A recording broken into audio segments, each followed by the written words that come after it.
I was in the middle of authorizing the annual fee for my fiancé's Centurion card when a text from the unknown number came through. "She's more into my energy, old man," the message read, followed by a mocking taunt.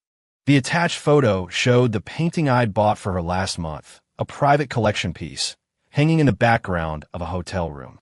I smiled and immediately revoked access to all her secondary accounts.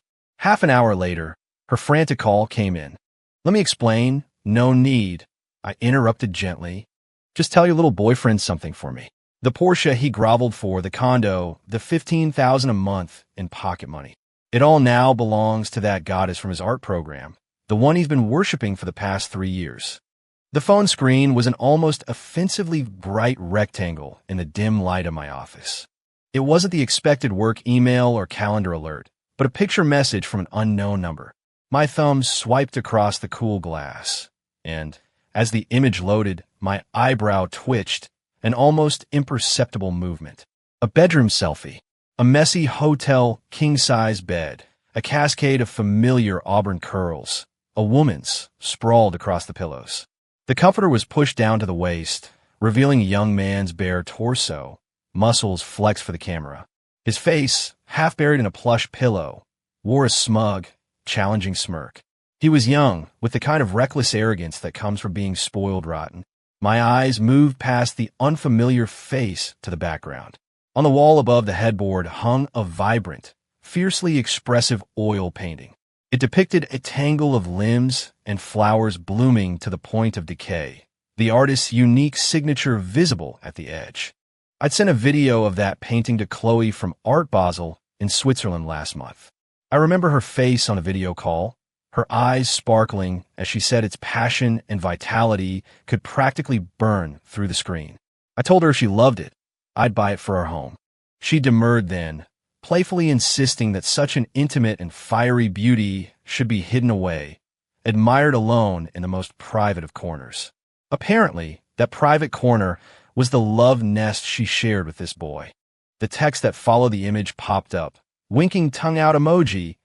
"Dude, Chloe says you're just a walking bank account. Boring as hell. She prefers my youth and energy. You get it? Old man." The last 2 words were deliberately spaced, designed to get under my skin. I looked at the text, then at the painting in the photo, the one I'd paid 7 figures for, the one that had just been air freighted into the city yesterday, now hanging in some anonymous hotel room, bearing silent witness to my fiancé's passionate betrayal. The only sound in the room was the low hum of the server racks. I picked up my other phone from the desk, the one for business. The screen still showed the confirmation message from a few minutes ago. The annual fee for Chloe's unlimited limit supplementary card had been paid. The amount was substantial, but to me, it was just a string of meaningless numbers. How interesting. A cold, mirthless smile touched my lips. I set down my personal phone, picked up my work phone, and unlocked it with my fingerprint. Without a moment's hesitation, I opened the banking app. I found every account, every authorized card, every linked digital payment method under Chloe's name, and selected them one by one. My finger hovered over the red "Confirm Freeze" button for a second before pressing down decisively. The screen flickered. Operation successful. I could almost hear the sound of a certain glossy, beautiful world, built and sustained by this flow of capital, beginning to groan under the strain, to splinter and crack. I tossed the phone back on the desk and leaned back into my sprawling leather office chair, steepling my fingers. Outside, the city lights were beginning to glitter against the twilight. The window reflected the cold lines of my office and my own expressionless face. I waited. The minutes ticked by. About half an hour later, my personal phone on the desk began to vibrate, a frantic, insistent buzzing. The screen lit up, went dark, and lit up again. The name Chloe flashed, accompanied by a carefully selected photo of her at her most beautiful angle. It buzzed for a full minute, paused, then started again with even more desperate persistence. I let it ring for a while before I calmly picked it up, swiped to answer, and held it away from my ear. Chloe's voice burst through the speaker, stripped of its usual curated sweetness. Now just a high-pitched, breathless panic. The background noise suggested she was running. "Arthur, let me explain. It's not what you think, that photo. It's photoshopped. Someone must be trying to frame me. Or, or maybe Liam was just drunk and messing around. I had no idea. I swear. Her words tumbled out in a rush, laced with the theatrical sob of someone caught in a lie, trying to project an image of wronged innocence. I listened patiently until she paused, either for breath or because she'd run out of excuses. "No need to explain," I said. My voice was calm and perhaps even more gentle than usual as it traveled through the line. The sobbing and excuses on the other end stopped abruptly, as if cut off by an invisible hand. All that remained was a ragged, heavy breathing that carried a sense of dread. I could picture her perfectly, makeup streaked, eyes wide with terror, her knuckles white as she gripped the phone. "Just tell your little boyfriend," I continued in that same measured, almost polite tone, each word slow and distinct. The Porsche he practically begged for on his knees, the condo downtown, and the $15,000 a month in spending money. I paused deliberately, giving her, and possibly the person listening over her shoulder, a moment for the fear to truly sink in. "All of it," I smiled, though she couldn't see it, "now belongs to that art school goddess he's been worshipping for the last 3 years, the one who wouldn't even give him the time of day. Oh, and by the way," I added, as if it were an afterthought, "tell him I said thanks. His taste in women is clearly better than yours." There was a dead silence on the line. Even the breathing had stopped. A few seconds later, I heard a dull thud like a phone hitting the floor, followed by the crash of something fragile shattering, and finally a strangled, twisted gasp or a sob. The line went dead. The dial tone hummed monotonously. I took the phone from my ear and tossed it back onto the desk. The cold smile slowly faded from my lips. The game had just begun. In a luxurious hotel suite, Chloe stood frozen. Her phone, slick with sweat, had slipped from her grasp, landing with a soft thud on the plush carpet, the screen instantly spiderwebbing with cracks. She didn't bother to pick it up.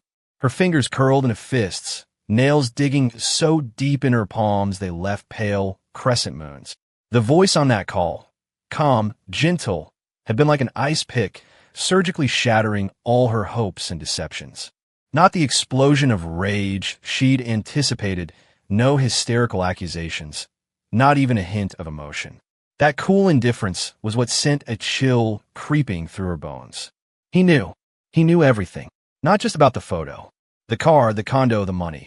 He'd mentioned them so casually, and then, just as casually, he'd taken them all away. It was over. The thought hit her like a bullet.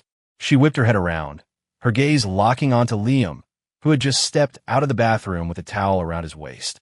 He was grinning, holding her other phone, about to send another taunting message. Water droplets traced paths down his young, toned chest. His wet hair was plastered to his forehead, and his face still held that smug, malicious grin of a stupid boy who thinks he's won a prank and can't wait to see the fallout. "What did you send?" Chloe's voice was a shrill, unrecognizable screech. "What did you send him? That picture, that painting?" Liam was taken aback by her ferocity. His smile froze, then twisted into a pout of annoyance. "Just a picture. What's the big deal? Just wanted to spook the old guy, teach him his place." He stepped forward, trying to wrap his arms around her like usual, his tone flippant. "Don't worry, babe. What's he gonna do? You know he melts every time you play the victim. Just sweet-talk him a little." "Sweet-talk him." Chloe shoved him away as if she'd been burned, the force of it sending him stumbling back. Her eyes were bloodshot, her chest heaving. She pointed a trembling finger at the shattered phone on the floor. "He cut me off. Everything. My cards. All the money, it's gone." Liam froze, the casual smirk wiped from his face, replaced by a flicker of confusion. "What do you mean, cut off? What are you talking about?" "The money, the car, the apartment, the one you live in, the one you drive, the money you blow at clubs and on Twitch streamers. It's all gone." Chloe was screaming now, each word laced with a desperate tremor. He knows everything because of that stupid picture you sent, and that goddamn painting." The color finally started to drain from Liam's face, but he tried to hold on to his bravado. "No, that's impossible. It was just a picture. Maybe he's just trying to scare you. Call him back, cry a little, beg him." "He told me to tell you something." Chloe cut him off, her eyes looking at him as if he were already dead, or as if she were seeing her own ruined future in his face. Everything you got by groveling like a dog. Every last thing. Now, she took a deep, ragged breath, and with a kind of cruel satisfaction, repeated my words back to him, syllable by syllable. It all belongs to that goddess you worshipped for 3 years, the one who never even gave you a second glance. Clatter. The expensive, diamond-encrusted phone in Liam's hand fell to the floor, the back cover popping off. He looked as if he'd been struck by lightning, completely frozen. The blood drained from his face, leaving behind a mask of horrified disbelief. So, Sophia? He whispered the name, his eyes vacant. He shook his head violently. No, impossible. How does he know? How could he know about Sophia? He suddenly lunged forward, grabbing Chloe's shoulders, his fingers digging in like claws. He's lying. Chloe, he's lying to me, right? He's just trying to piss me off. Tell him. Explain it to him. All that stuff is yours. He can't. Mine. Chloe ripped herself from his grasp with a sharp, piercing laugh that was half a sob. Liam, don't you get it yet? It was always his. All of it, me. I was just a more expensive dog he kept on a leash, and now. She looked around the opulent, unfamiliar hotel suite, at the Hermes bag tossed on the sofa, the Porsche keys on the coffee table, the La Prairie creams on the vanity. In an instant, it had all lost its luster, becoming nothing more than cold, mocking price tags. And now, he doesn't even want the dog anymore. Her voice dropped to a numb, hollow whisper. Because of you. You brainless, stupid mutt. Liam looked as if his spine had been ripped out. He staggered backward, his legs hit the edge of the bed, and he collapsed onto the carpet. The towel fell away, but he didn't notice.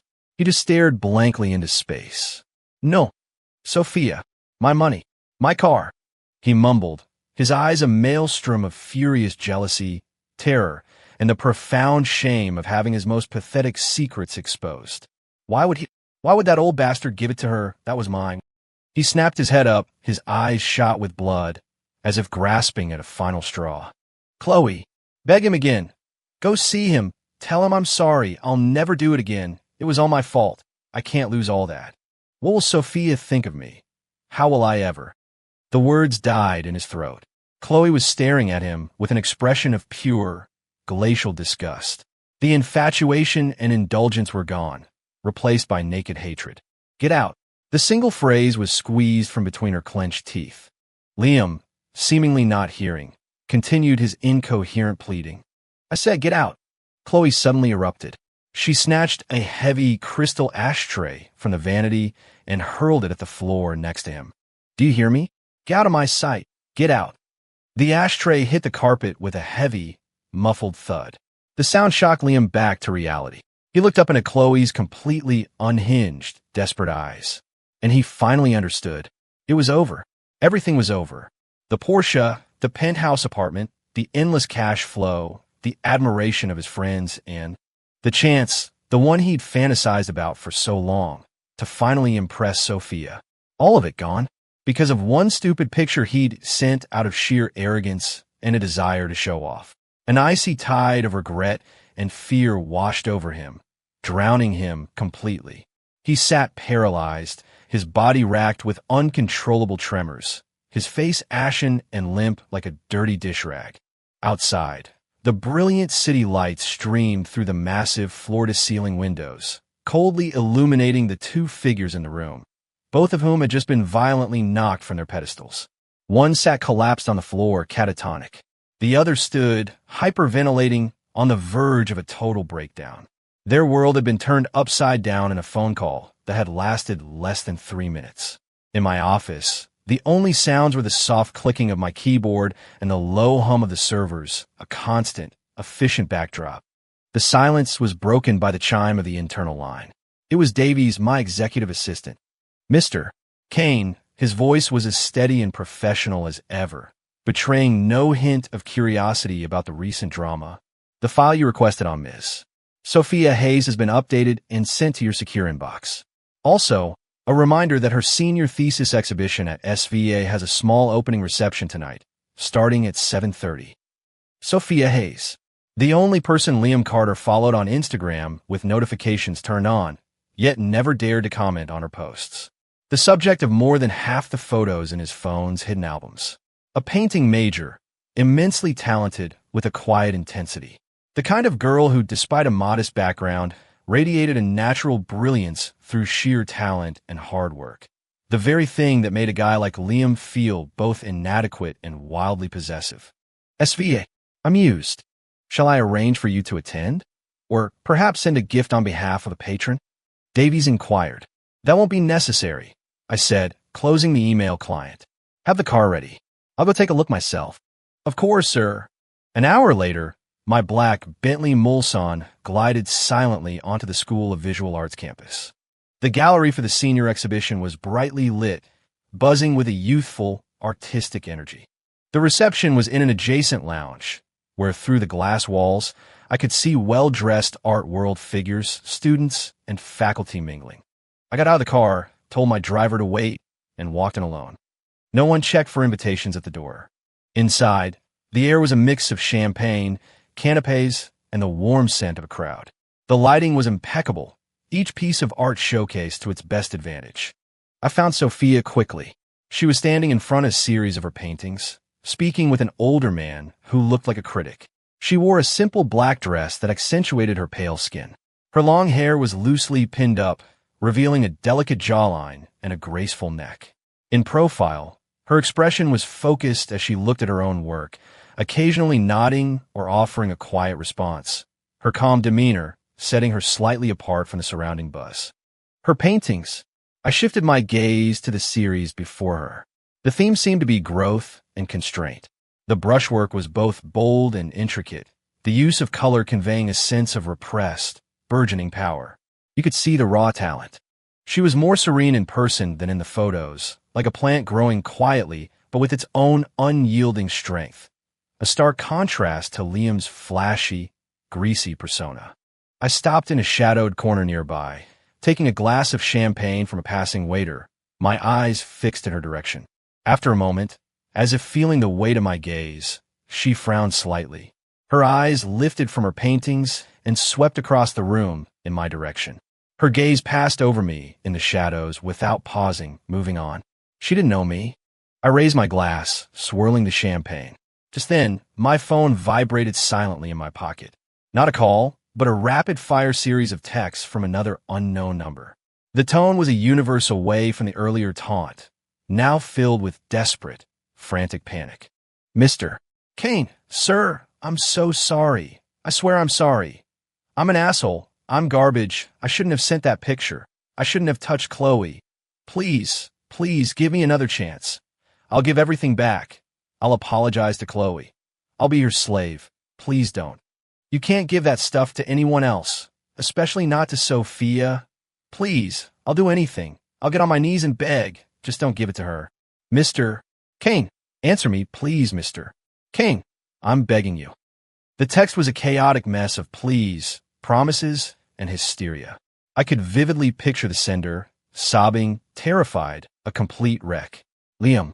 It seemed Chloe had delivered my message perfectly. My gaze lifted from the frantic messages on the screen and settled back on Sophia. She had finished her conversation and was now standing alone by the floor-to-ceiling windows, looking out. Her silhouette seemed a bit frail in the gallery light and a little tired. The pressures of graduation, the uncertainty of the future. Even someone as composed as her wasn't immune. I raised my phone, framed her silhouette against the window, focused, and pressed the shutter.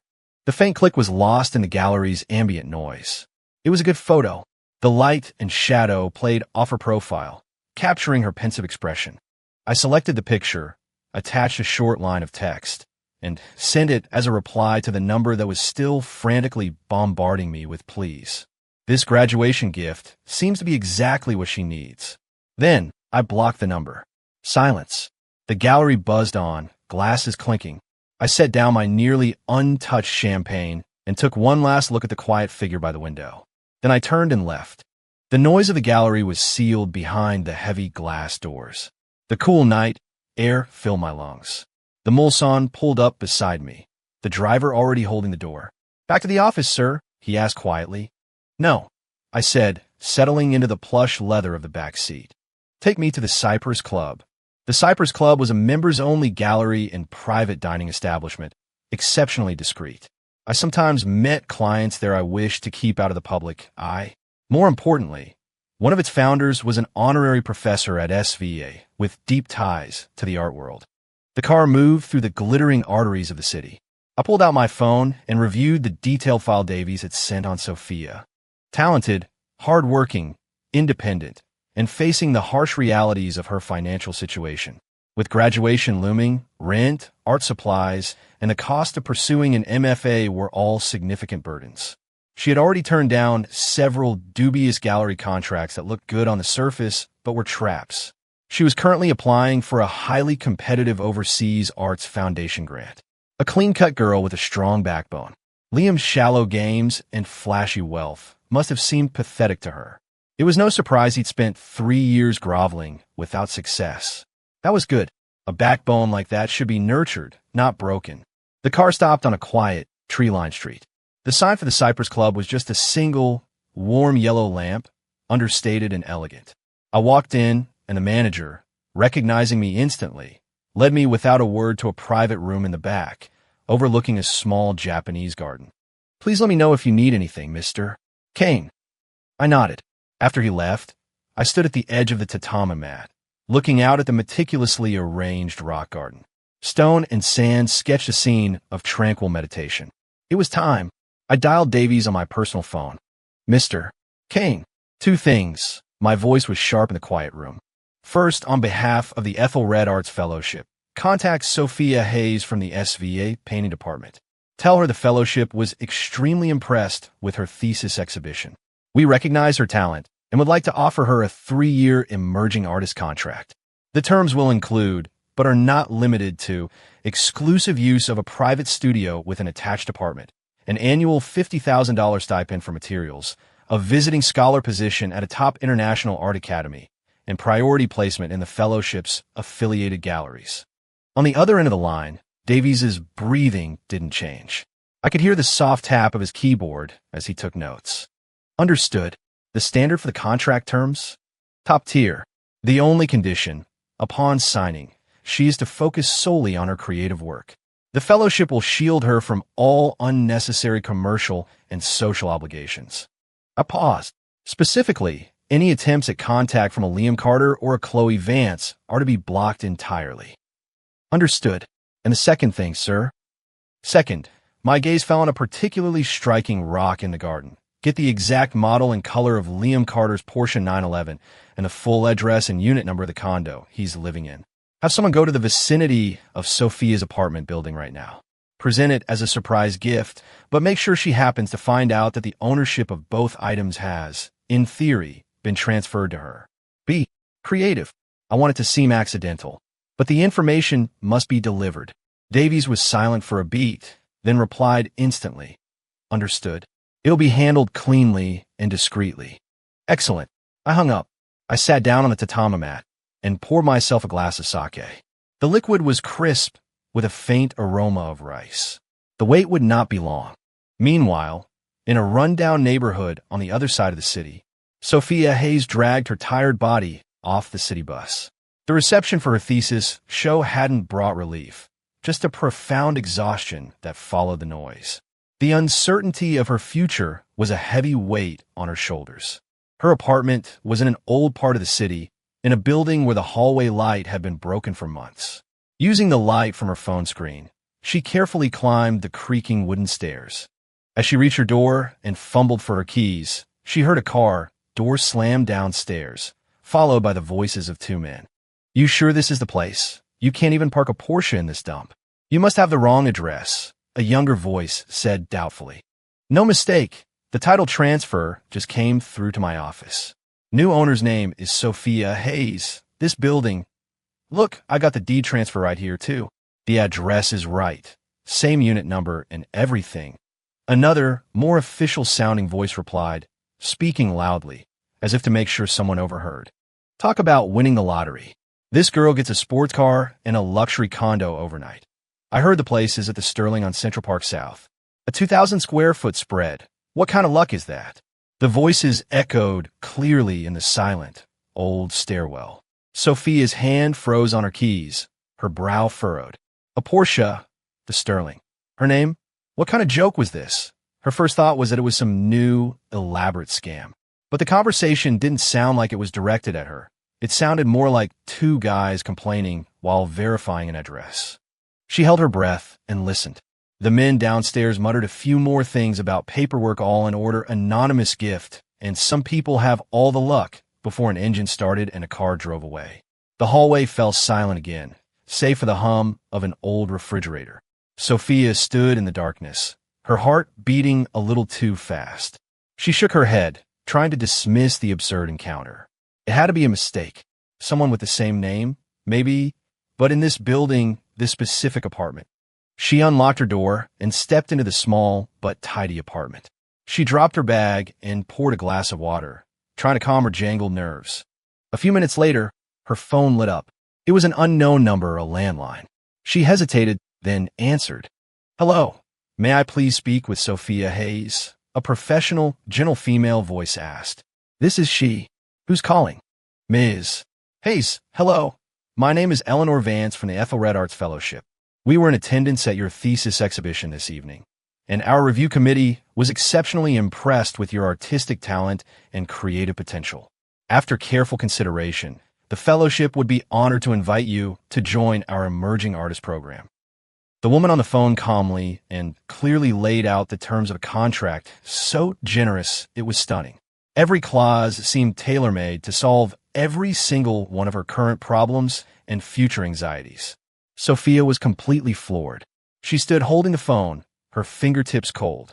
It was all happening too fast. It was too unreal. Winning the lottery didn't even seem this fantastical. "Why me?" she heard herself ask, her voice laced with suspicion. "I mean, I'm honored, but this is so sudden. I need some time to—" "We completely understand your caution, Ms. Hayes." The voice remained pleasant and professional. "The fellowship's decision is based purely on artistic merit. You are welcome to review our credentials and the full contract. We believe your talent is deserving of this level of support. Please take your time to consider. There is no need for an immediate response. We will be sending the relevant documents and letter of intent to the email address registered with your university. Please look for it." The call ended politely. Sophia stood motionless, staring out the window into the dark night, her mind a tangled mess. A Porsche, a luxury condo, a fellowship worth a fortune? All of these absurd, sudden gifts felt like a massive, invisible net falling over her when she was least expecting it. She walked to the window and instinctively looked down. The street below was empty. There was no Porsche, but the words of those two men still echoed in her ears. What in the world was going on? She didn't believe in luck without a reason. At the Cypress Club, my phone screen lit up with an email notification from Davies. I opened it. The first part was a report. The fellowship's representative had spoken with Sophia Hayes as instructed. She had expressed surprise and suspicion, but had been told to expect a formal email. The second part was an attachment, a screenshot of the title transfer for a flashy blue Porsche 911. The new owner's name was redacted, but the address clearly pointed to Sophia's current residence, and a screenshot of the property details for the condo at the Sterling. Again, new owner's name redacted, address and unit number clear. The third part was a brief text report. Information successfully delivered inadvertently by delivery personnel at the target's residence. Confirmed target received the information. Highly efficient. I closed the email and finished the last of my sake. My phone vibrated again. A call this time. The name Chloe flashed on the screen. I watched it ring a few times before answering, saying nothing. Chloe's voice, a broken, hysterical sob, immediately poured out. "Arthur, I was wrong. I know I was wrong. Can you please just see me? I'm begging you. It was all Liam. He seduced me. He pushed me. I wasn't thinking. I can't live without you. The cards. I'll do whatever you want from now on." In the background, I could faintly hear Liam's furious, muffled yelling. "The hell are you talking about? It was you who—" Then, the sound of a scuffle and something breaking. Chaos. I held the phone slightly away from my ear, waiting for her hysterical outburst to subside before I spoke calmly. My voice laced with a perfectly pitched note of disappointment. "Chloe, compose yourself." The crying on the other end hitched. "Those things," I reminded her lightly, "were once for you. But now, they have a more suitable and more appreciative owner. No. Chloe let out a sharp, grief-stricken cry. Who? Who is a little bitch? Who did you give my things to? Your things. I laughed softly. Chloe, you still don't seem to understand. Nothing was ever truly yours. As for the new owner, I said casually, your little boyfriend should know her well. After all, he has hundreds of her pictures on his phone. The one he cries about, saying he'd die for her every time he gets drunk. The other end of the line went dead silent for a moment. Then, Liam's terrified, strangled roar erupted. Sophia. It's Sophia. Kane, you son of a bitch. You can't. You stay away from her. You touch her and I'll kill you. This was followed by Chloe's even more shrill scream, a cocktail of disbelief and venomous jealousy. Sophia, that broke, pretentious art student. Liam, you The call ended amidst a cacophony of cursing, fighting, crying, and the sharp sound of something shattering. The line went dead. I put down the phone, my face impassive. This show was getting more and more interesting. In the quiet room at the Cypress Club, only the serene light from the garden lantern and the faint aroma of sake remained. The phone screen went dark, and the hysteria that had crackled through the speaker from a world away seemed like nothing more than irrelevant static. I didn't stay at the club for long. Some gestures only need to be made once. Back in my top-floor office, the city lights had spread into a vast, glittering ocean. The low hum of the servers was the perfect white noise, allowing for a swift return to focus, stripping away useless emotion. Davies's efficiency was, as always, impeccable. The light on my encrypted internal line was blinking. Mr. Kane. Go on. Both matters are handled. The fellowship's formal offer has been sent to Ms. Hayes's university email. The contract terms are clear, with no coercive clauses, only the requirement to focus on her work. She has not yet replied. Davies's voice was perfectly level. Separately, Mr. Carter and Ms. Vance had a violent altercation in the apartment at the Sterling. The building management received a noise complaint and, upon investigating, discovered property damage. Mr. Carter was extremely agitated. When he attempted to leave in his vehicle, he found it had been remotely disabled. He then engaged in further destruction of the vehicle and public property in the garage. He has been detained by building security. Ms. Vance's whereabouts are currently unknown. I grunted in acknowledgement. The permissions for the Porsche and the condo had been frozen at the same time as the credit cards. Liam's reaction was entirely predictable. Clean up. Double the compensation for any damages to the building. As for Carter, I paused. Let him cool off for a night. If he's still causing trouble in the morning, have him taken to a place where he can cool off for a few more days. Understood. I hung up. I opened my email. The message from the Ethelred Arts Fellowship, meticulously worded and full of praise, was there with my private email address CC'd. The attached PDF of the contract was beautifully designed, professional, and irresistible. How would Sophia choose? She would be cautious, suspicious, but she couldn't refuse. This wasn't a handout. It was validation. It was the most direct and most potent affirmation of her talent. For a recent graduate struggling between financial pressure and artistic ambition, it was an almost impossible offer to resist. I closed the email and turned my attention back to the files for an upcoming acquisition. Time passed quietly until my personal phone lit up again. No call, no text. It was a contact request on WhatsApp. The request message was simple. Sophia Hayes. There she is.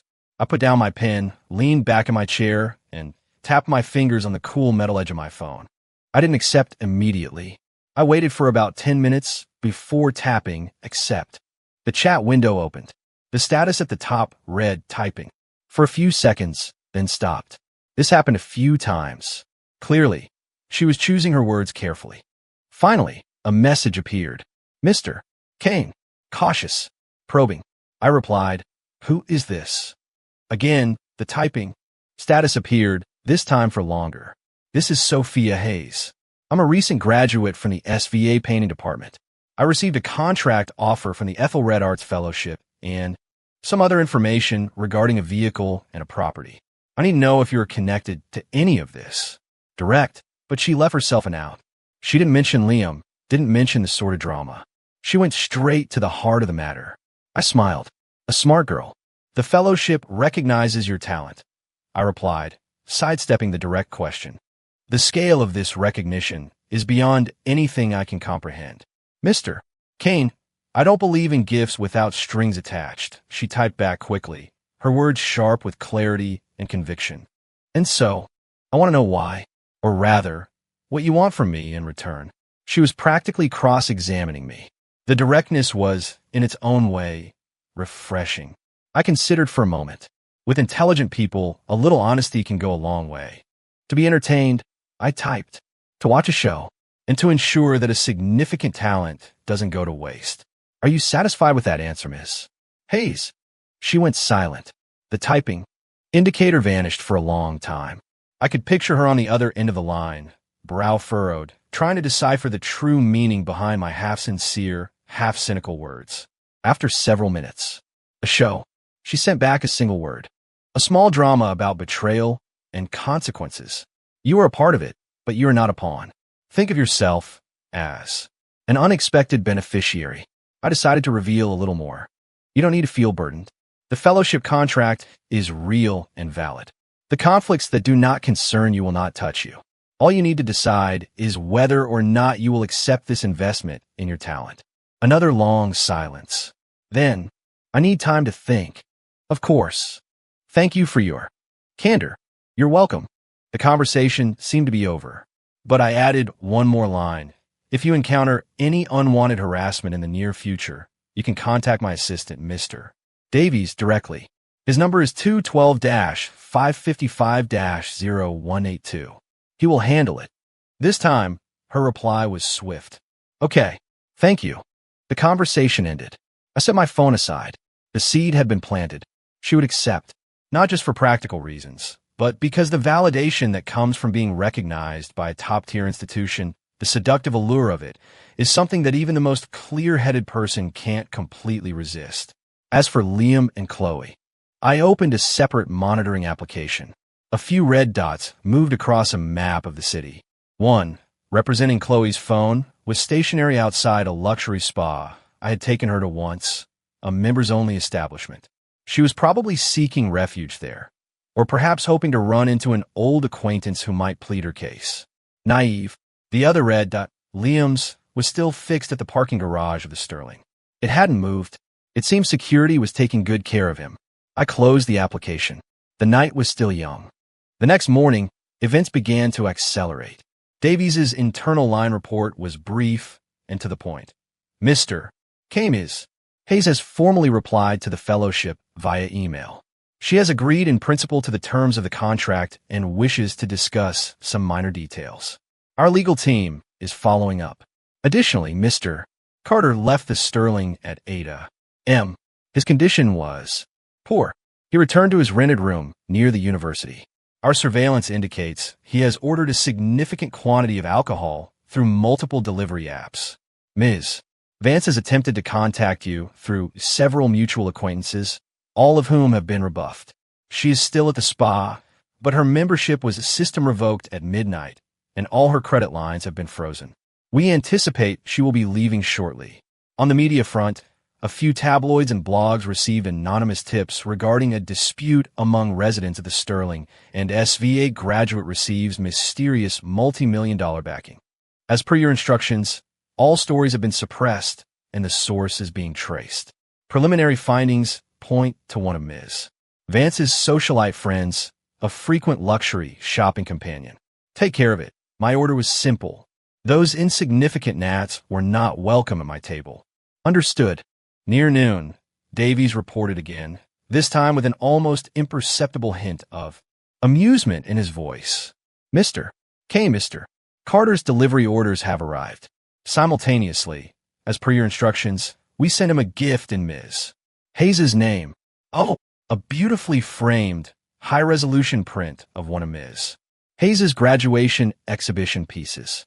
And Davies paused delicately. A case of the highest quality hangover cure and liver support supplements. The courier required a signature in person and thoughtfully relayed Ms. Hayes's concerns. Liam, you should drink less. It's bad for your health. You don't need to worry about my career path anymore. I could almost picture the twisted expression on Liam's face upon receiving that gift. Fueled by alcohol, that message of concern from his goddess would be more devastating than any insult. His reaction, according to the delivery person, Mr. Carter, was first in disbelief, then had a complete emotional breakdown. He smashed the liquor bottles and the frame print. The current state of his apartment is chaotic. Should we intervene? No, just watch, I said coolly. Let him break. The more complete, the better. In the afternoon, the storm finally reached its apex. My personal phone rang. It was the number of a man with some local influence, Chloe's father, a minor real estate developer who had gotten rich through a combination of luck and shrewdness, but had never managed to break into the inner circle. His business had been struggling for years, relying heavily on the project resources he could access through his daughter's connection to me. The moment I answered, the voice on the other end was not the usual ingratiating, familiar tone, but one trembling with suppressed rage and panic. Arthur, my boy. He tried to maintain the familiar address, but sounded forced. What? What in the world is going on? Chloe is crying her eyes out, she said. She said you cut off all her. And that punk. Was there some kind of misunderstanding? Chloe is young. She doesn't know any better. If she did something to upset you, for my sake. Mr. Vance? I cut him off, my voice devoid of warmth. Whatever was between Chloe and me is over. There is no misunderstanding. He choked on his words, his breathing heavy. Oh, over. Arthur, you can't just say that. You two were about to be married. What am I supposed to tell people? Was it that little punk? Mr. Vance? I interrupted again, my tone hardening slightly. It seems you are not fully aware of the situation. Your daughter was using my money to keep a college student as her boy toy, who then sent me pictures of them in bed as a taunt. I don't think this is a matter of you asking me if there was a misunderstanding. I think this is a matter of me asking you about the Vance family's standards of decency. Dead silence.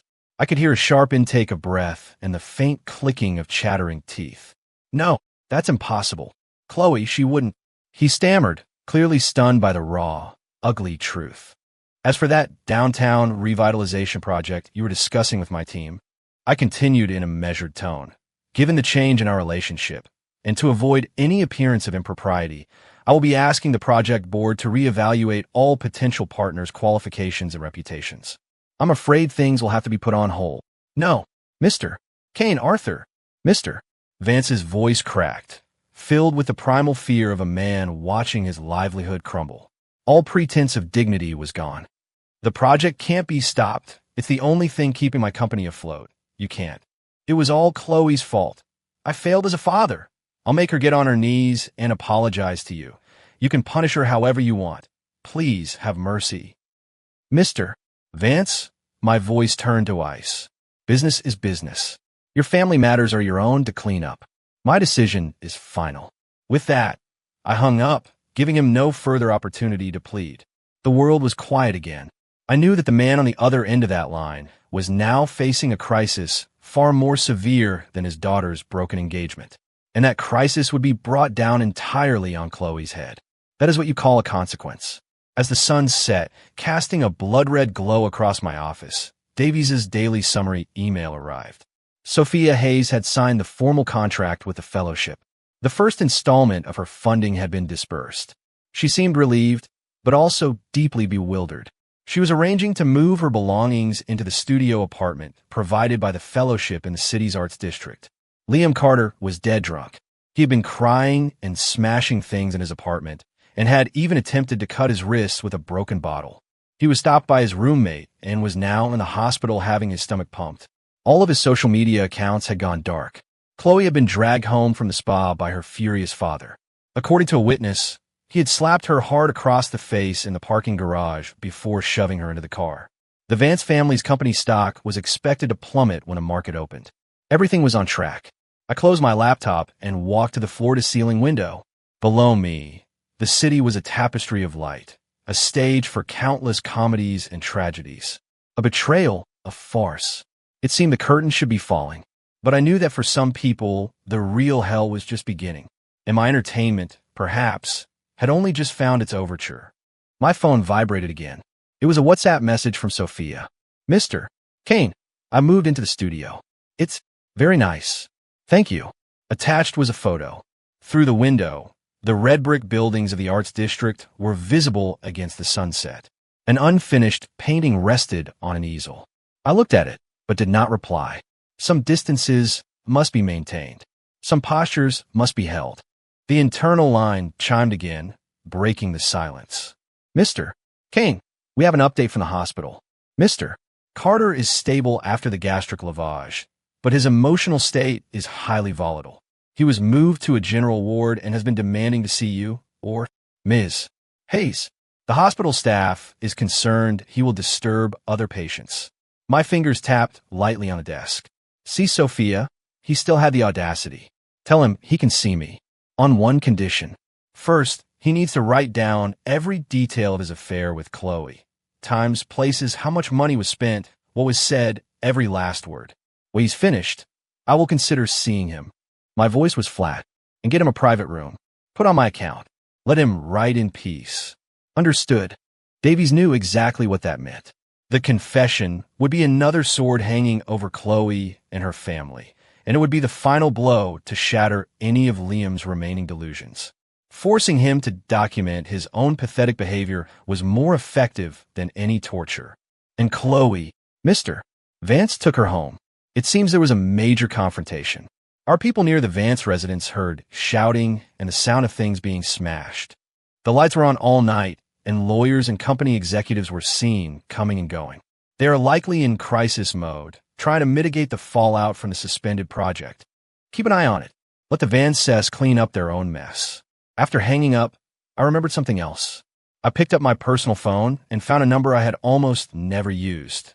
The number of the elderly, respected dean of SVA. I had donated a gallery to the school during an expansion years ago and had met him once. The phone rang a few times before it was answered. The old man's voice was gentle but questioning. Hello, who is this? Dean Miller, good evening. My apologies for the late call. This is Arthur Kane. There was a pause on the other end. Then his tone became warm and cautious. Oh, Mr. Kane, hello. Forgive me, I didn't recognize the number. To what do I owe the pleasure of this call? He had clearly heard some of the whispers, and his tone was carefully probing. The pleasure is all mine. I just had a small matter I hope to get your advice on. Or perhaps, to make a suggestion. My tone was deliberately respectful. Please, whatever my school can do. I understand you have a remarkably talented graduate from your painting department this year, a Ms. Sophia Hayes, I said, getting straight to the point. Her work is brilliant, full of spirit. A talent like that deserves the best possible cultivation. I heard she recently received a significant fellowship, which is wonderful news. I was just hoping that, at the institutional level, she might also receive some additional consideration, perhaps the university's nomination for the Emerging Artist Pavilion at next year's Venice Biennale, or priority consideration for a teaching assistant position. After all, nurturing talent requires support from all sides. My words were carefully chosen, a suggestion, not a demand. Dean Miller was a shrewd man. He immediately understood the implication. The name Sophia Hayes was now linked to someone he could not afford to offend. Besides, my suggestion was beneficial to both the student and the school. Mr. Kane, rest assured, I've seen Ms. Hayes' work, and it is truly outstanding. She is one of our most promising graduates. The opportunities you mention are things we have considered, but the slots are limited. However, for a student who has both the talent and this level of external validation, she absolutely should be a priority for nomination. I will convene a meeting tomorrow morning to discuss this. I will ensure a satisfactory arrangement for you and for Ms. Hayes. It's not an arrangement for me. It's for the talent. I corrected him gently. Yes, of course. For the student's future, he quickly agreed. After a few more pleasantries, I ended the call. It was a necessary move. To truly elevate Sophia, the support of her alma mater was crucial. I wanted her path to be paved with gold, a stark, cruel contrast to the muddy pit where Liam and Chloe were now struggling. Having set these pieces in motion, I felt a flicker of weariness. But it wasn't time to rest. I had my driver take me to the Sterling, not to the condo that had already changed hands, but to the private sky lounge on the top floor. I kept a private tea room there, with a panoramic view of the city. I sat in the quiet room, slowly brewing a pot of pu'er tea. The liquor was a deep, clear red, its aroma rich and earthy. About an hour later, a message from Davies arrived. Mr. Kane, Carter's confession is complete. The details are extensive. He has repeatedly asked if he can see you now. Bring him here, to the Sky Lounge at the Sterling. I replied, Yes, sir. Another half an hour passed before a soft knock came at the door. Enter. Davies opened the door, followed by two well-built security men in black suits, who were assisting Liam Carter. In just over a day, the once arrogant young man had completely transformed. His hair was a mess, his face was a deathly pale, his eyes were sunken, and his lips were chapped and peeling from the stomach pumping in sheer terror. He was still wearing a wrinkled hospital gown under a hastily thrown-on jacket and smelled of a foul mixture of stale liquor, antiseptic, and despair. His gaze was unfocused until it landed on me. It sharpened instantly, filled with the manic light of a drowning man spotting a lifeline. Yet he trembled violently with fear. Mr. Kane, he rasped, breaking free from the security guards and scrambling toward the tea table, trying to grab my trousers. One of the guards stepped forward impassively, blocking him. I waved my hand, dismissing the guards and Davies. The door closed, leaving the two of us alone. I continued to pour the tea, my movements slow and deliberate, as if he wasn't there. Mr. Kane, I was wrong. I know I was wrong. I'm not human. I'm an animal. Please forgive me. I wrote the confession. I wrote it all. It was Chloe. Chloe seduced me first. She said you were busy, that she was lonely. I was bewitched. Oh, I lifted my teacup, blew on the surface, and glanced at him. And did she hold your hand and force you to send the picture, too? Liam choked, his face turning an even grayer shade. His lips trembled, unable to form an excuse. That Porsche. Did you enjoy driving it? I changed the subject, my tone as casual as if I were asking about the weather. Liam's body was racked with violent tremors. No, I didn't. I'm scum. I don't deserve it. Mr. Kane, the car. The apartment. Take them back. I don't want anything. Just please. Please don't give them to Sophia. I'm begging you. He had circled back to his deepest fear, and he started knocking his head on the expensive rug, the sound a series of dull thuds.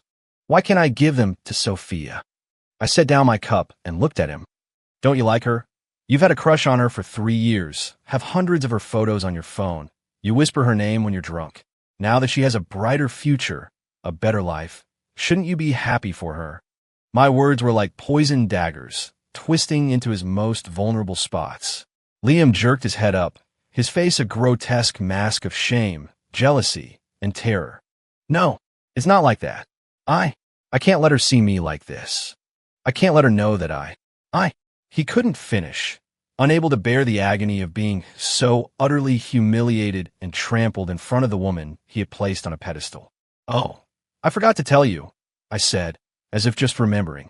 SVA just decided to nominate Sophia for the Emerging Artist Pavilion at next year's Venice Biennale. She's also very likely to be offered a teaching position. Her paintings will probably hang in museums around the world one day. And you? My eyes swept over his pathetic hospital gown and tear-streaked face. I smiled faintly. And this confession you wrote will likely be nothing more than a dirty footnote in her brilliant life story, one she can't even be bothered to recall. No. Liam let out an inhuman roar and lunged up from the floor, his eyes red, as if to attack me. But his body, ravaged by alcohol and a complete breakdown, gave out. He stumbled and fell, curling into a ball on the floor, howling and sobbing like a wounded animal. I watched his breakdown with cold detachment. When his sobs subsided a little, I spoke slowly. In light of the sincerity of your confession, I'll give you 2 choices. Liam's crying stopped abruptly. He looked up, summoning his last ounce of strength to look at me, like a prisoner awaiting his sentence. 1. You take that face and that body of yours and find some rich old woman with peculiar tastes. You might be able to trade it for enough money to continue your life of debauchery. 2.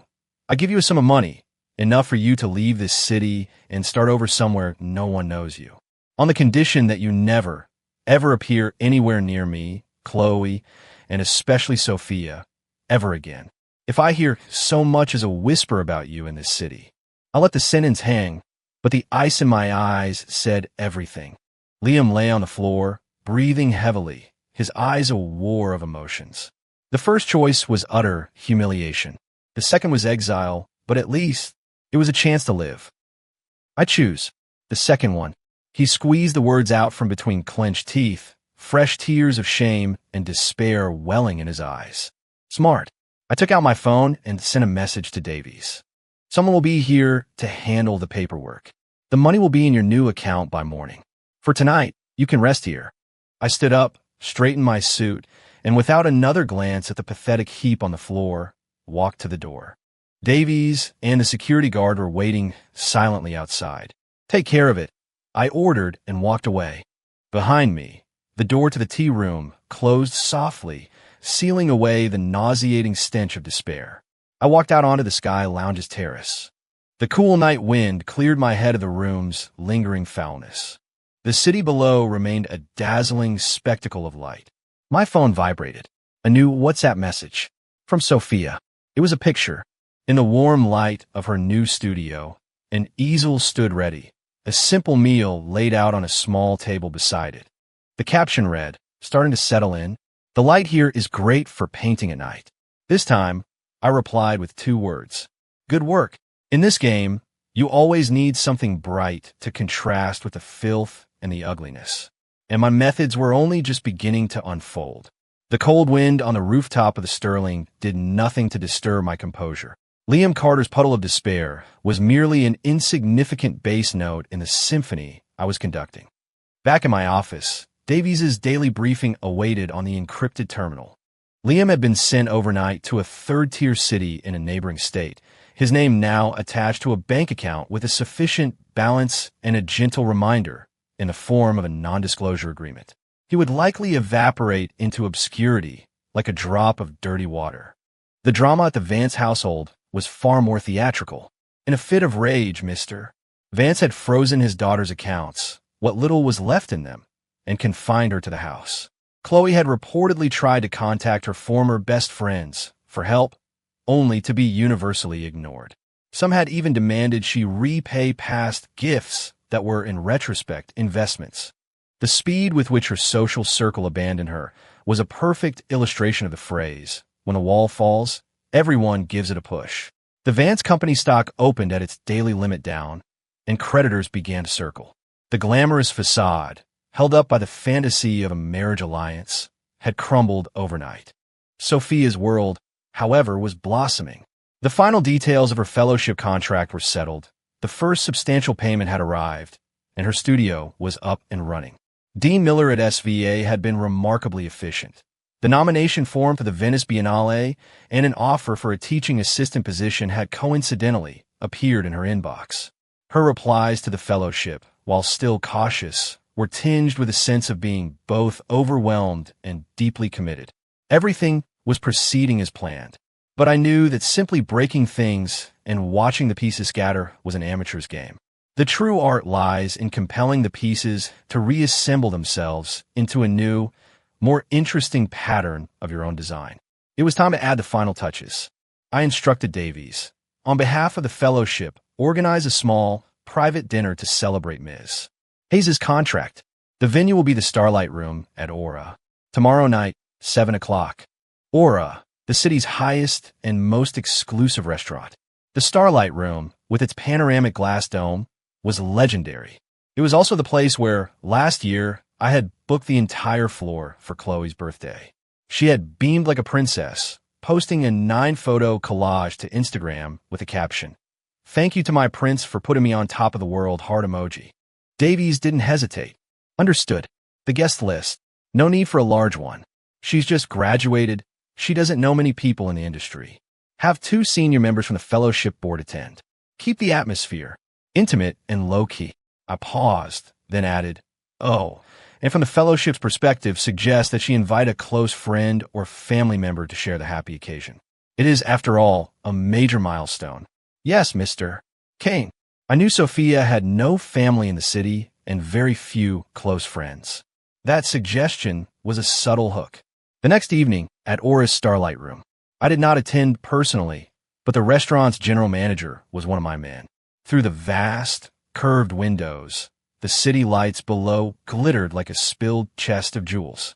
The room was decorated with understated elegance, the long table set with fine china and champagne flutes.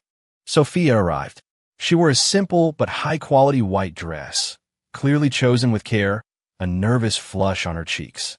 The two fellowship board members, a gentle female art history professor and a sharp male director of operations, were already there to greet her with warm smiles. Everything was perfect. As I predicted, Sophia had taken the suggestion to heart. The only person she could think of to share this immense good fortune with was her roommate, a shy, quiet girl from a similarly modest background.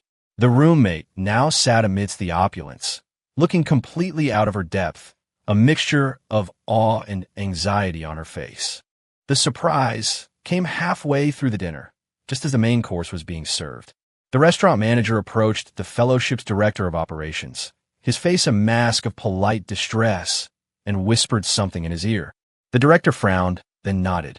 A moment later, the heavy doors to the Starlight Room swung open. Chloe Vance was standing there. She was much thinner, wearing an out-of-season, ill-fitting dress. Her makeup was thick and heavy, a desperate attempt to cover her gaunt face and swollen eyes, but it only made her look more haggard. She clutched a handbag, her knuckles white. How she had found out about the dinner, and how she had gotten past the security downstairs, was of no concern to me. Some security breaches can be easily engineered. Her appearance instantly shattered the room's warm, celebratory atmosphere. Sophia and her roommate looked up, surprised. They didn't recognize her, but they could sense the hostility. The two fellowship board members exchanged a glance. The professor stood up, maintaining a veneer of politeness. "Excuse me, miss, have you made a mistake?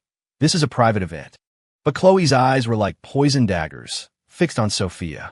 She scanned her from head to toe, her gaze a toxic cocktail of insane jealousy, humiliation, and a hatred that bordered on a total breakdown.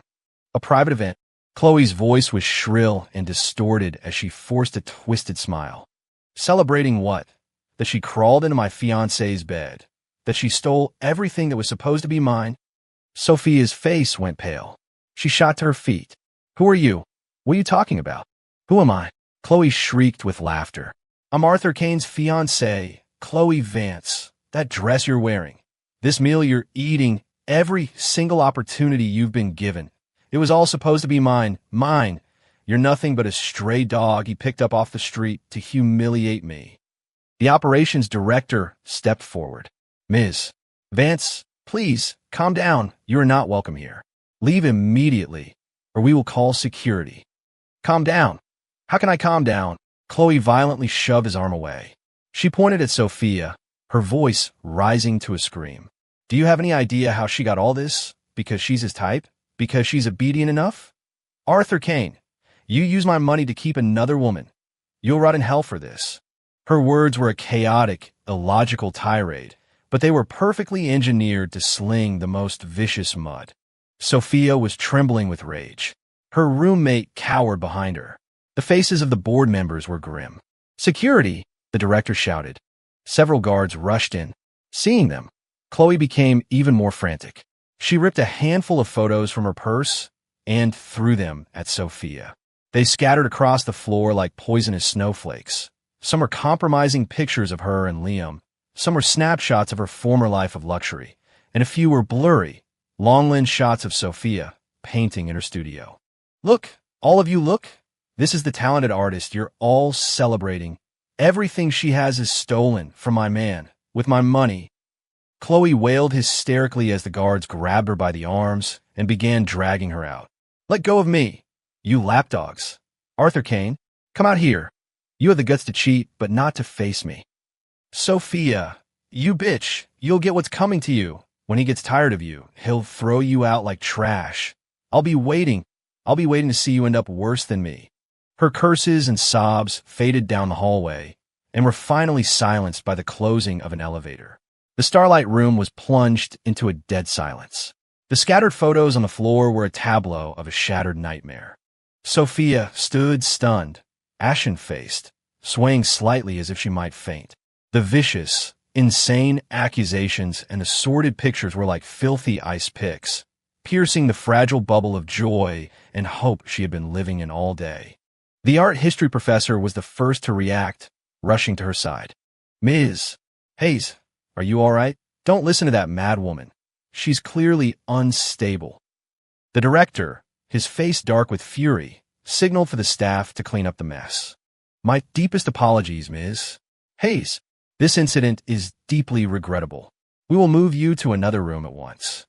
But Sophia pushed the professor's hand away. Her eyes were vacant as she looked at them, her voice barely a whisper. Was she telling the truth? "Mr. Kane, is he?" She wasn't stupid. As unhinged as Chloe was, the fragments of information in her tirade connected a little too perfectly with the doubts and unease Sophia had been feeling for days. The unbelievable contract, the rumors of a Porsche and a luxury condo, the special treatment from SVA. Was all of it really just because of her talent? The professor and the director hesitated, their shared look of discomfort a silent confession. I need some air," Sophia mumbled. She turned and stumbled toward the door, her roommate grabbing her arm to steady her. Just then, her phone rang. A specific notification tone. She flinched as if struck by an electric current. Slowly, stiffly, she pulled out her phone. The screen was lit up. A new WhatsApp message from me. "Enjoying the show?" Just 3 words. No comfort, no explanation, no denial. Sophia stared at those 3 words, her pupils contracting, the last traces of color draining from her face. It was as if she could finally see the cold, cruel, manipulating hand behind the beautiful curtain that had been drawn for her. Every last shred of hope, every comforting lie she had told herself, shattered in that single moment. She understood. From the very beginning, she had been nothing but a tool. A beautifully convenient instrument used to punish a traitor and to stage a real-life revenge drama. Her talent might be real, but the opportunity had been bought and paid for with another woman's despair and a man's cold, calculated game. The phone slipped from her trembling hand and hit the marble floor with a sharp crack. The screen shattered, just like the world that had been so carefully assembled for her, only to be smashed to pieces. She didn't pick up the phone. She didn't look at anyone. She just walked like a ghost toward the door. Her silhouette was as fragile as paper, as if the night wind from the window could blow her away. The operations director started to say something, but stopped with a sigh, signaling the staff to let her pass. In the Starlight Room, all that remained was the mess on the floor and 2 fellowship board members exchanging complex and troubled looks. Outside, the city's neon lights burned on, brilliant and cold, indifferent to it all. I sat in my office, watching the security feed of Sophia's ghost-like departure from the restaurant, and raised a glass of whiskey to my lips. The liquor was smooth. The climax of a show had just arrived. And for the director, there is no greater nourishment than the anguish of his actors. Sophia Hayes vanished from Aura's security cameras, a single drop of water swallowed by the city night. The mess in the Starlight Room would be handled by professionals. The 2 fellowship board members would manage the fallout, comforting and guiding her with carefully chosen words. My words. Chloe's dramatic entrance had been more effective than I could have hoped. It not only ripped apart Sophia's remaining illusions, but also carved a deep, jagged wound in her fragile, newfound self-esteem. Wounds need healing, and it would seem that I was the only one with the medicine. I waited patiently. Less than an hour later, my private line rang. It was Davies. "Mr. Kane, Ms. Hayes did not return to the studio apartment. She went to a small bar near the Arts District. Professor Albright from the Fellowship Board, the art historian, has coincidentally run into her and is currently consoling her. Ms. Hayes is in a very low state, repeatedly asking about the situation between you, Ms. Vance and Mr. Carter.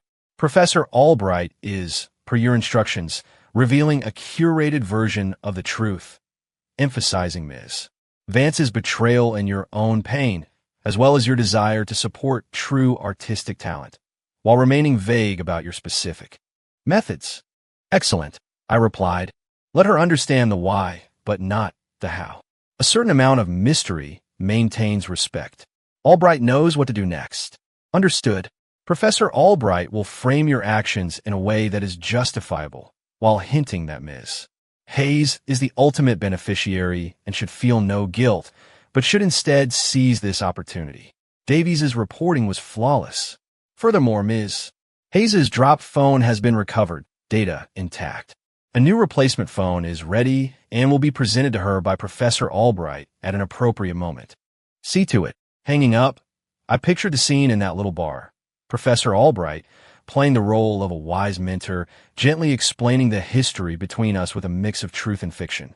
And Sophia, a girl just viciously slapped by reality, would, under the influence of alcohol and emotional turmoil, cling to this carefully crafted narrative like a piece of driftwood. She would begin to believe that she was, perhaps, merely lucky, the one who benefited from the fallout of a rich man's game. Human nature rarely holds up under such targeted manipulation.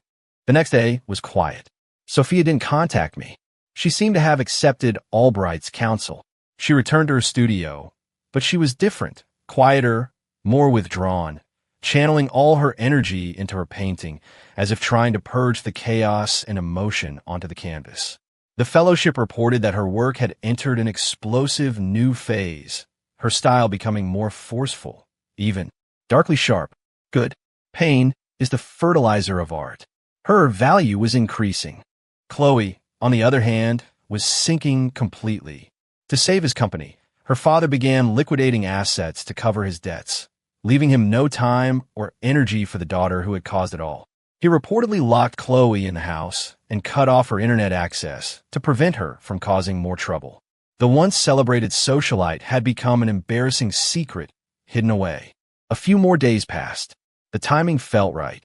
It was time to give this drama a sufficiently complete ending.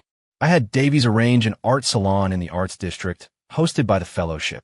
We invited a few influential critics, collectors, and media figures. The official purpose was to observe the work of several emerging artists, but the real focus, of course, was Sophia. On the afternoon of the salon, I went myself. I arrived without fanfare, accompanied only by Davies, as if on a whim. The door to Sophia's studio was open, already filled with people. Sophia stood before her new series of paintings, quietly explaining her creative process to a couple of critics. She wore a black turtleneck that made her face seem paler, but her gaze was focused. While a hint of nervousness still lingered, she carried herself with a new, quiet confidence. When she saw me at the doorway, she faltered for a fraction of a second. A complex mix of emotions, panic, awe, and perhaps a touch of resigned submission, flickered in her eyes. But she recovered quickly, gave me a slight nod of acknowledgement, and continued her explanation. I didn't interrupt, simply observed from the edge of the crowd. Her paintings had indeed gained a new power. In their twisted lines and oppressive colors, one could see struggle and pain. The critics were clearly impressed, nodding frequently. The salon proceeded smoothly. It was near the end, as guests began to mingle over drinks, that the next surprise arrived. Chloe appeared at the studio door. She looked even more ravaged than she had at the restaurant. Her clothes were wrinkled and stained, her hair was a mess, and her eyes held the wild, desperate glare of someone with nothing left to lose. She looked as if she had escaped from a prison, running on pure, frantic adrenaline. Her gaze immediately found Sophia, the center of attention, and then me, standing off to the side. Her eyes turned bloodshot, the look of a cornered animal spotting its tormentors. "Sophia, you bitch, you still have the nerve to stand here and pretend you're some kind of saint," she shrieked, shoving her way through the crowd of shocked guests. Everyone froze, their gazes shifting to her in disbelief and disgust. Where was security? Coincidentally, a step behind. Sophia's face went white. She instinctively took a step back. But Chloe's target wasn't just her. She spun toward me, tears and mucus streaming down her face, her voice a ragged scream. "Arthur Kane, you did this to me for her. My family is ruined. My father has disowned me. I have nothing left. Are you satisfied now? Are you?" She lunged toward me, but Davies intercepted her with calm, immovable precision. "Do you hate me that much? Did you have to find a cheap replacement just to torture me?" she wailed, her hateful glare returning to Sophia. "And you think you've won. Let me tell you, what he did to me today, he'll do to you tomorrow. He's a monster with no heart. You'll end up worse than me, you. Enough. My voice was quiet, but it carried a cold authority that cut through her hysteria, silencing the entire room. All eyes were on me. I took 2 slow steps forward, my gaze settling on Chloe's twisted, tear-streaked face. I felt nothing. It was like looking at a piece of trash. Are you finished making a scene? I asked mildly. My cold stare made her flinch, her momentum instantly deflating. But desperation fueled one last shriek. No, this isn't a scene. I want you to tell me why. What did I ever do to you that was so wrong? Why did you have to destroy me? Why? I repeated the word, a cold smile touching my lips. Because it was dirty. I don't like it when others touch my things. And I especially don't like it when the people who touch them come back and flaunt the filth in my face. My gaze swept over her, as if she were contaminated with some foul disease. The color drained completely from Chloe's face. Her lips trembled, but no sound came out. My words were more venomous than any insult, nailing her permanently to a cross of her own making. I turned away from her, addressing the silent, stunned guests. My voice returned to its normal, even tone. My apologies for spoiling the mood. A private matter. I hope you'll forgive the interruption. The guests mumbled their understanding, their expressions a mix of emotions, but no one dared to speak. Finally, I looked at Sophia. She was pale and trembling, her eyes wide with a mixture of terror and a kind of numb, dawning comprehension. Ms. Hayes, my voice softened, adopting a tone of apology and protectiveness. I'm sorry you were subjected to that. Your talent should not be disturbed by such ugliness. The fellowship will be increasing security here. With that, I gave Davies a slight nod. He immediately stepped toward the now catatonic Chloe and made a firm, this-way gesture. Ms. Vance, if you please. This time, security was right on cue, assisting the utterly broken Chloe from the studio. The drama was over. I glanced around at the guests. Their expressions had shifted from shock to contemplation. Their gazes, when they fell on Sophia, now held a strange mix of pity and speculation about the nature of my protection. This was precisely the effect I wanted. Without another word to Sophia, I turned and left. I knew that after this, any last embers of defiance or doubt in her would be extinguished. She would understand her position more clearly than ever. A valuable work of art to be protected, owned by a collector with absolute power. Resistance was futile. Only obedience would grant her sanctuary and success. As for Chloe, she was finished. Today's public humiliation had stripped her of any remaining value, even as a tool. All that awaited her now was an endless, silent darkness. Back in the car, the city lights streaked by. Davies handed me a tablet, displaying several photos just taken at the salon. I scrolled through them. The ones of me protecting Sophia and rebuking Chloe were particularly well framed, making me look calm and powerful, Chloe crazed and pathetic, and Sophia fragile and helpless. Select a few of the more poignant ones and have them leaked, I instructed. Of course. Davies took the tablet. Public opinion needed to be shaped. I wanted everyone to understand the fate of a traitor and the rewards that came with obedience. This game, which had not lasted long, had finally reached a satisfying conclusion. All the pieces were exactly where they belonged. And I, the director, was the sole winner. The fallout from the art salon drama dissipated more quickly than expected. A few leaked photos, paired with objective commentary from controlled media outlets, effectively steered the narrative. A crazed ex-fiancé harasses an emerging artist, while the magnanimous Mr. Kane steps in to defend talent. Sophia's name, now haloed in a glow of sympathy and intrigue, gained even more recognition. The asking price for her paintings quietly climbed another tier. Chloe Vance vanished entirely. The rumor was that her father, furious and desperate, had checked her into a private wellness retreat in a countryside known for its strict policies, cutting off all contact with the outside world. Her life, which had plummeted from the clouds into the mud, now ended in a quiet room with a barred window. The Vance family company was on life support, but no one associated it with the name Arthur Kane anymore. Liam Carter. The name was a forgotten stain, painted over and gone. Sophia became quieter, more focused. She rarely left the studio, pouring all of her time and energy into her work. The fellowship reported that her new paintings were increasingly dark and sharp, possessing a painful, explosive power that stunned the critics. She no longer initiated contact with me. She accepted all of the fellowship's arrangements without question, operating like the most obedient, efficient art-producing machine. This was good, and yet it was almost too peaceful. I enjoy control, but I also require a subtle, manageable ripple to maintain my interest. An opportunity arose quickly.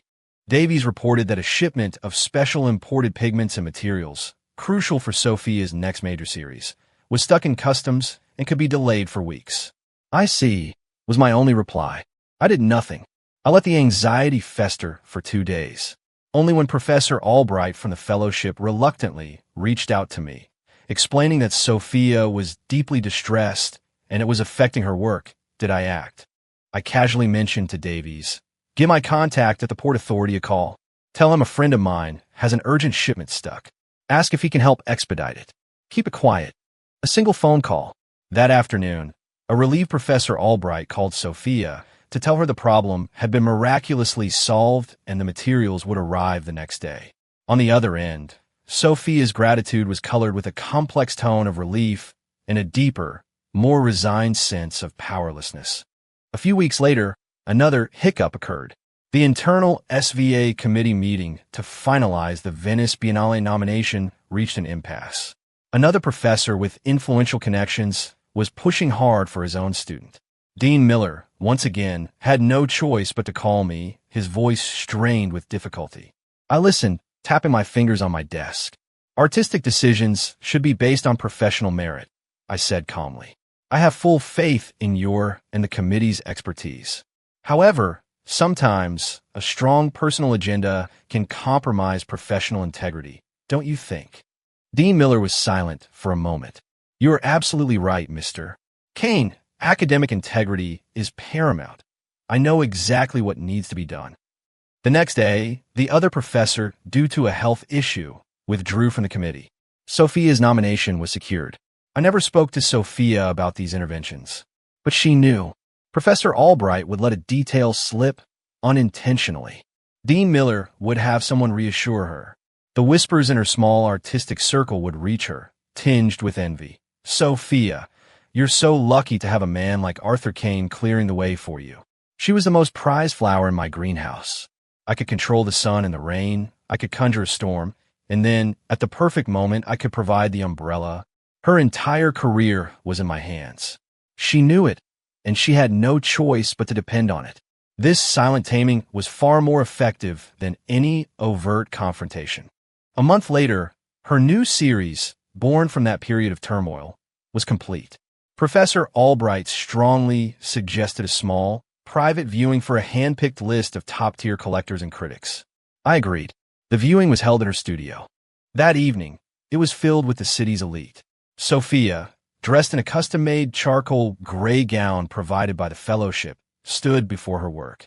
Her expression was calm, almost aloof, as she described her vision to the guests. She spoke with a new confidence, no longer the timid graduate. I arrived late when the event was in full swing.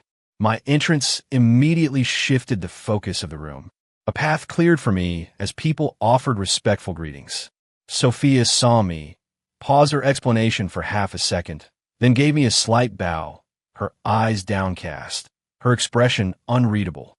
I nodded in return, my gaze sweeping over her paintings. They were stunning. Heavy darkness, struggling lines, torn colors.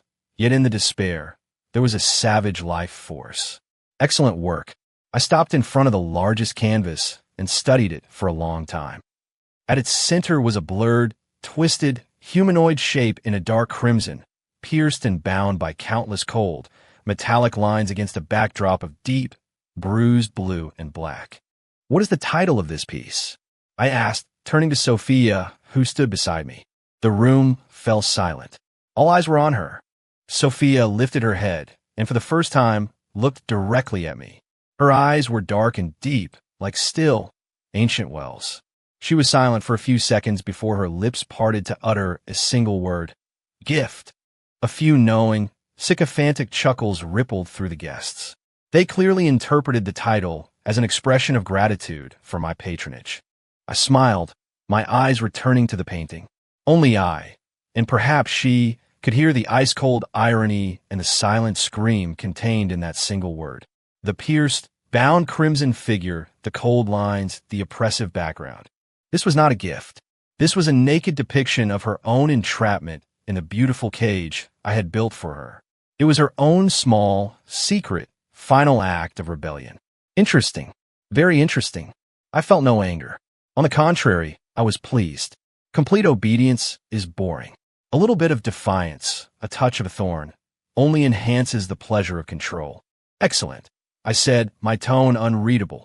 A powerful title for a powerful work.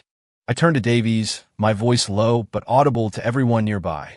The fellowship will acquire this entire series. The price, 1.5 times the current top market valuation. A collective, stifled gasp went through the room. It was a fortune. It was a golden, undeniable seal on her value and status. Sophia swayed almost imperceptibly, the color draining slightly from her face. This generosity was just a heavier set of shackles. Even her right to protest silently through her art had been bought and paid for. "Thank you, Mr.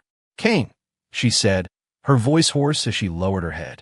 The viewing concluded in a flurry of awe and congratulations. The guests departed. The studio slowly emptied, leaving only a few staff members to clean up.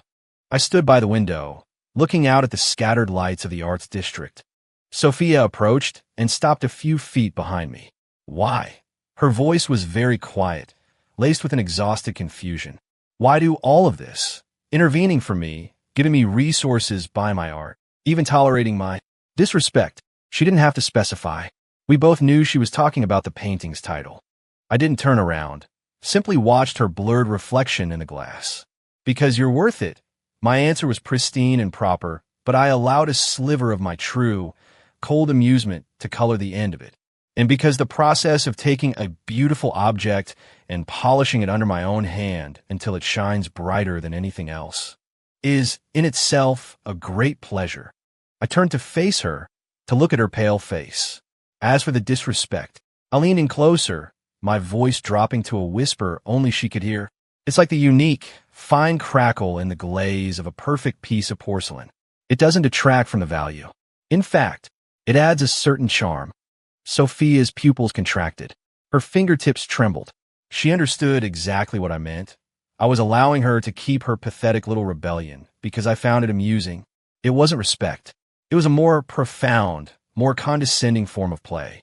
She looked into my eyes and saw no warmth, only the bottomless calm of someone for whom everything is a game, and who is perhaps growing a little bored. She finally, slowly, lowered her head. All the fight, all the sharp edges, seemed to melt away, leaving nothing behind. I understand. Her voice was as soft as a sigh. In that moment, she was truly and completely tamed. I straightened up and smiled faintly. "Get some rest. Don't disappoint me at the Venice Biennale." With that, I turned and with Davies left the studio. The night air was cool. As I settled into the car, Davies handed me a portfolio. "Mr. Kane, this is the investment evaluation report for the emerging tech sector for the next quarter. There are several very promising ventures." I took the file, but didn't open it immediately. The city outside was still a riot of light and motion, a physical manifestation of endless ambition and desire. Sophia's story, for me, was over. She would become a rising star in the art world, branded with my mark, living her life in the golden cage I had woven for her. But my world is vast, and there is never just one game. I opened the file, my eyes settling on the first project summary. A new board was set. "Back to the office," I said. The car moved smoothly through the city, the neon lights painting fleeting, brilliant strokes across the window, tracing the contours of a cold and magnificent metropolis. Inside, I turned the pages of the next quarter's investment report, the crisp paper making a soft, rustling sound. Sophia's pale, submissive face, the twisted crimson in the painting titled Gift, Chloe's final, hysterical screams, Liam's puddle of despair. All these images flashed and receded like the cityscape outside, leaving no lasting impression. They were just pieces in one of countless games. Each had found its final square on the board, some bright, some dim, some removed entirely. The pleasure of control is in the playing, not the outcome. "We've arrived, Mr. Kane." Davies's voice came from the front seat. The car stopped at the private elevator in the building's subterranean garage. I closed the portfolio and handed it back to him. "Project review meeting, 9 a.m. tomorrow." "Yes, Mr. Kane." The elevator doors slid open silently. I stepped inside, my reflection a cool, impassive figure in the mirrored walls. The numbers climbed, ascending to new heights toward a wider board and a more complex game. The play never ends. The stage just changes, and there's only ever one winner.